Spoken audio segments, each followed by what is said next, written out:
Back in 2023, the Black Student Union Club here at Redwood rediscovered the Wysinger v. Cruikshank case that took place here in Visalia. The case was of new beginnings, allowing a person of color to attend the predominantly white schoolhouse. The case was a story of perseverance and not giving up. Though not directly correlated with Redwood, it's an impactful case that the BSU team wanted to honor by renaming the academic building to the Wysinger Academic Building. All right, so could I get your name and position? Sure, Kirk Schramm, Superintendent. Awesome, nice to meet you. So what was the process of getting the name changed?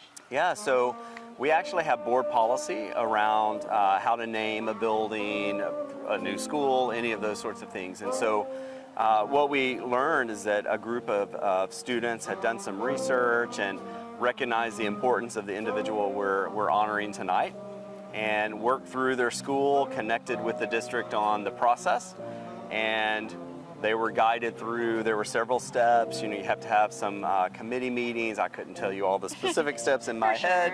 And then, had to involve different community members as well. Had to make a presentation. It had to go to the Board of Education. And they did all of those steps. And the Board of Education last semester unanimously approved the renaming. That's awesome. It's a long process, but I'm sure it is a long process, because I do believe they began some of the initial work maybe about 2 years ago. Oh, wow. If I'm right on my timing. And so, it took a while to do that, do the research, go through the process, but I think it's an amazing, example of student civic engagement. Of course, and that's really special here at Redwood, Yeah. I'd say.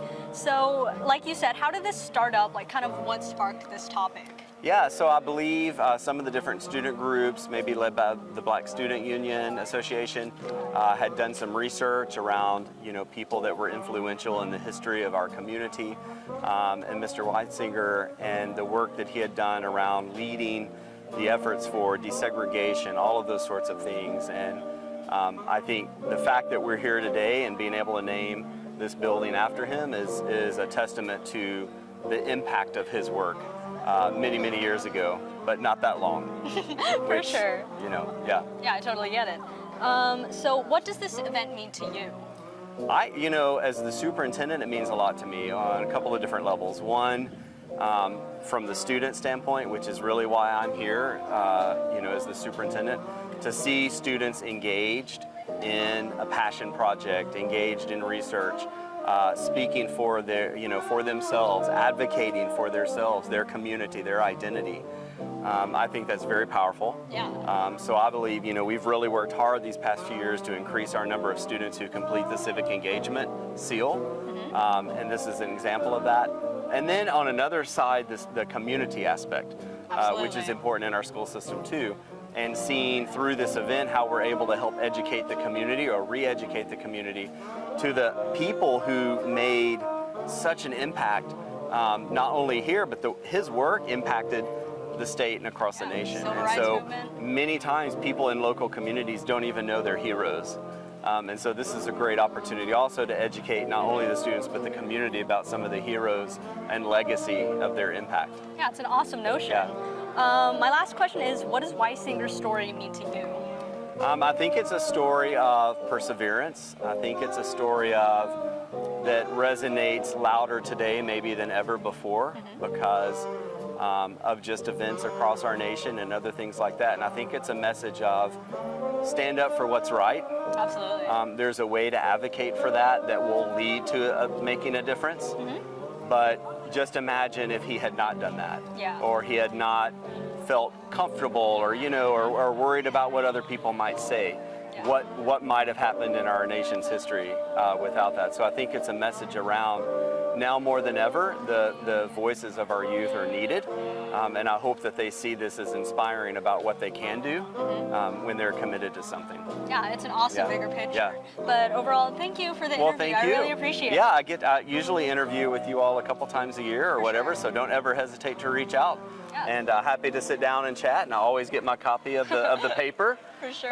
So could I get your guys' names and positions? I'm Alyssa Vasquez. I am the BSU president. I'm Jamie Shoup. I'm the BSU treasurer. Awesome. Nice to meet you guys. So what was the process to getting the name change? So this started my sophomore year. At first, it was just an idea, and then it began with petitions, and we got over 700 to sign the petition. With that, it led to us having to create a community board, I guess. So there was different club members, teachers, staff, and other faculty in there, and just to have a collective agreement that it was okay for us to proceed with this. Yeah. And then after that, we had the actual district board go ahead and approve it, and here we are. Yeah, and that was a 2-year process, right? Yeah. Crazy. How did this start up? Like, what's kind of sparked this topic for you guys? This sparked basically from my advisor, Mr. Austin. Wait, Davion. Wait, I'm so sorry. You're all Uno good. momento. Aw. I'm sorry. So this, the idea got sparked from Mr. Austin, which is our BSU advisor, and he brought up the name. And from that, we were just kind of thinking of ways we could become more active on the campus. And then somehow we were just there's other names that have other buildings that have names dedicated to them, and the academic building is just the academic building. So we decided to rename it. For sure. What does this event mean to you guys? You can answer this. This event means so much to me because, I don't know, I just feel like it's crazy for students to do this, and I feel like it gets us more recognition, and that maybe other people will start looking at Black history as more than just slavery.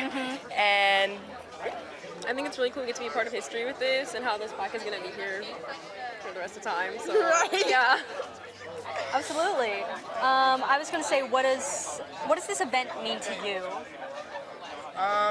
This event as a whole means change. It means that there might be a little bit more change within Visalia, and a little bit more, open-mindedness about, because there's all sorts of different cultures, and I think that we could all just be together as one.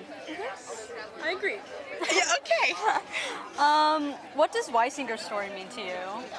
Wysinger's story means to me perseverance. It means that he didn't stop when he was told no. He kept going, he kept following through, and he kept fighting because he knew what was happening it just wasn't right, it was injustice, it wasn't fair, and equality should be within all of us. Absolutely. Okay. And overall, what do you hope people take away from this change?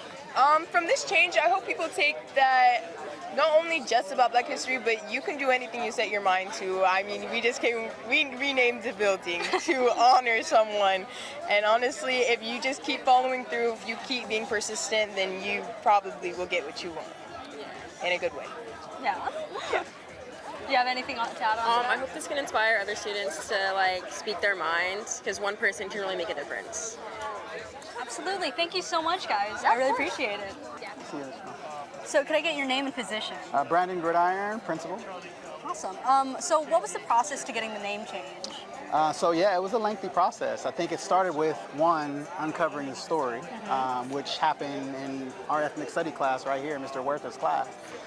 Once that story was uncovered, our students started to dive into it and really be intrigued and interested about what happened, and to find out that it was a story that was right here in Visalia, that started the snowball. And at that point, the students felt like that story needed to be told and something needed to happen and be recognized. And so the students created a video to kind of bring awareness. That video got out a little further than what we thought it would. And the first iteration of this story was that our city council actually recognized him with the plaque. And then our board did the same. And then 2 years later, our students came up with this idea to name the building after him. And so that started with a petition, forming an ad hoc committee of people who developed a process for what it should look like. Took that to the board, got a vote, and they unanimously approved for the renaming of the building. That's awesome. Is there anywhere we can access this video that they created? Yeah, so it's actually on YouTube. You type in Edmond Wysinger, and you'll see a YouTube video that Mr. Henshaw's class put together, and it'll tell the story. And there are multiple other stories out there about his contribution, but I think Mr. Henshaw's class is the first video. Yeah, right. Close to home. Yeah, for sure. Sorry, I already answered this. What does this event mean to you? I don't know. I think the biggest thing for me is just watching young people find their voice. That's what we should be doing as educators, is right, having our kids critically think about things that are happening in this world and what's important to them, and helping them find their voice to be able to share how it impacted their life. And so when that happens, we get to see what we've seen today. And so if we can continue to help young people find their voice within our time with them, then we have a great opportunity to make change. Absolutely. And what does Wysinger's story mean to you? Wow. I mean, without his contribution, I probably wouldn't be standing here today. The fact that his fight helped, push the Brown versus Board of Education case, which provided desegregation of schools across the nation, was huge. Yeah, and so it allowed, me to study in the halls that I studied in with peers that, didn't look like me, but, wanted the same education. And so his legacy created this moment, and these young people are an embodiment of his legacy. Absolutely. So what do you hope people take away from this change? Well, what I hope is that people begin to celebrate stories of people within different communities, within every community. Because in every community, there is a story of resilience, there's a story of perseverance, hope, and triumph. And within those stories, it allows us to create change. History is supposed to be told so that people can learn from it and have an opportunity to continue to improve it. Absolutely. It's a journey of growth. Absolutely. That's all the questions I have. Thank you so much. Thank you. So can I get your name and position? Brian Austin, BIT counselor. Awesome. And you? Miss Rodriguez, I do World History and Ethnic Studies. Awesome. So how did this topic start up? Like, what sparked it? So back in 2009, I took a College of the Sequoias class with Mr. Reese, and I learned about the Wysinger case. And so when I came to teach here at Redwood, this is my 4th year, but that first semester I was there, the Black Student Union, they wanted an idea for a petition. And the students were like, I kind of heard the story, so I filled them in with the rest of the gap, and they're like, we have to do this petition. So Alyssa Vasquez, baby sophomore at the time, once upon a time, she took it upon herself and the others to create a petition, and it was getting signatures, and that's kind of what sparked it, is this idea from a teacher telling me back in 2009 till now, so very grateful for that. It's amazing how sharing stories can really carry on a message. Oh, absolutely. Okay, we will after this. Okay. No worries. So what does this event mean to you? It means that we've come a long way. And it means that when you take a group of kids and they're persistent and they work hard and they keep working at it, anything can happen. This is unbelievable, the amount of people that are here. We have assemblymen, Congress people, and to bring both our, this wasn't mentioned up there, but to bring our Latino X and our BSU together is uniting people in unity. So that means a lot to me. Absolutely. I also want to point out the work that Henshaw did before I got here. I guess during the pandemic, Henshaw had the privilege of going to the archives and physically getting primary and secondary sources. Wow. And as a history nerd, like, that is gorgeous sources. So he did a lot of the grunt work that the students have today, and were able to jump off of that. So shout out to Henshaw. Amazing. What does Wysinger's story mean to you? It means that a person that went through this maybe, I don't know how many years ago, is not forgotten. It may be over, but his message is still sent. And people, I'm 59 years old, but people that are 20 and 17 know about him now. They're trying to make T-shirts, and this will go probably statewide. That's what it really means to me. Yeah, absolutely. Yeah, I know for me, people look at Brown v. Board of Education as being the case without realizing that this case set precedent for Brown v. Board of Education. And without Wysinger case, me as a woman of color, it's not just a black thing, it's if you don't fit the mold of this constructed idea of whiteness, I wouldn't have been able to attend a public school. So it really is not just this black movement, like Mr. Austin said, it's this unity between a lot of BIPOC communities to recognize that the struggle is all our struggle. And without him, I wouldn't have been where I am today. For sure. So what do you hope people take away from this change? all people take away from this change that if we can come together and unite everyone, there's people in all races. Some of the people are forgotten because our Latino X and our African American club are combined. But there's biracial kids in each race, and those are forgotten kids that no one really talked about. This gives them a chance to come, like the young lady said, before I got here, I didn't know anything about my African American culture. Well, now I do. That's united and bringing people together. Absolutely.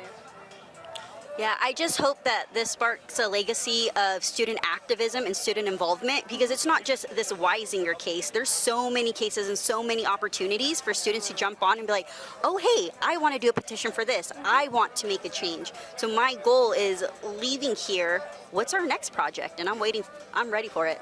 Next project. Awesome. That's all the questions I have. Thank you so much. Oh, yeah, I really for sure. appreciate it. Thank you. Thank you. I appreciate it. Thank you. So could I get your name? Valerie. And who's your kid? Leilani Hernandez. Awesome. So what was it like watching them go through this process? Emotional, just because she puts her heart into everything. But it's a proud moment. Absolutely. How does this achievement of theirs reflect the person you've watched grow up? Oh goodness.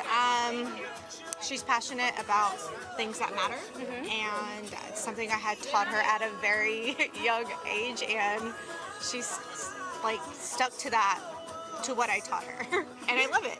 She's actually a lot more passionate than I've ever been in anything, so I'm like, yes. That's awesome. Yeah. What does this event mean to you, like this movement that they've managed to achieve? Oh my God, it's incredible because, like she said, it's not talked about enough. And it starts somewhere, and the fact that it's getting so much recognition is awesome, and it just, hopefully over the years, it just continues to grow and grow and grow. Yeah, absolutely. I agree. Thank you so much for letting us do this interview.